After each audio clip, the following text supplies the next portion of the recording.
A dividend is a payment shareholders receive from a company's earnings.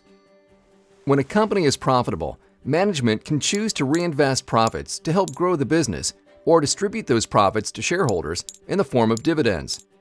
Dividends come in several forms, but the most common is cash, which is deposited into shareholders' investment accounts. For example, if a company declares a 30-cent dividend and you own 100 shares, you'll receive $30.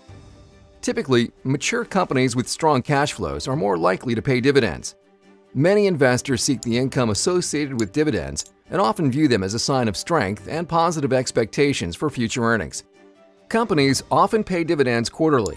However, some pay semi-annually or annually.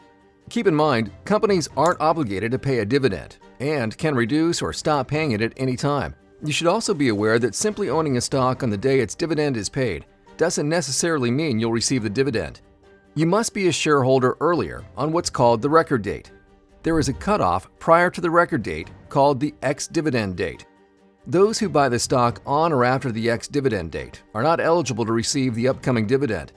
The important thing to remember is that you typically need to purchase a stock at least a couple days before the record date to officially own it in time to be eligible to receive the dividend. The number of days between the record date and the day the dividend is paid varies from company to company, but is often between 1 and 6 weeks. Instead of receiving dividends as cash, you can also opt for an automatic dividend reinvestment plan or DRIP for eligible securities. With a DRIP, dividends are automatically used to purchase additional shares.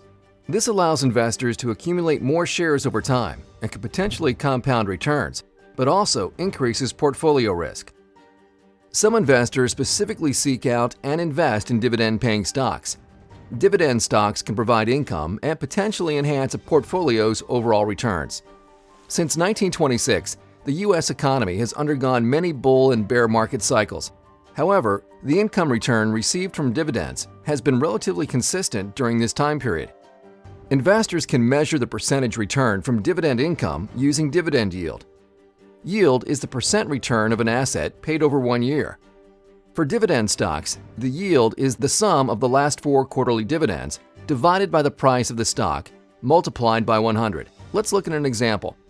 Say there's a $30 stock that over the past 4 quarters paid dividends totaling 78 cents per share. This means the stock has dividend yield of 2.6%. Dividend yield essentially tells you how much return you're getting for the price of the stock.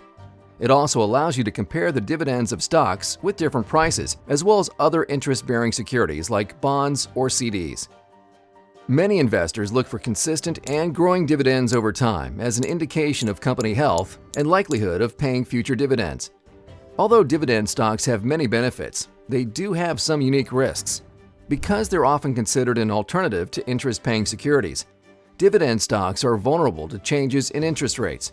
In a rising rate environment, investors might sell dividend stocks and shift money into other securities, yielding a higher return. It's also important to remember that dividends aren't guaranteed. Companies that pay unusually high dividends may not be able to sustain them, and if dividends are cut, it might send the stock price tumbling.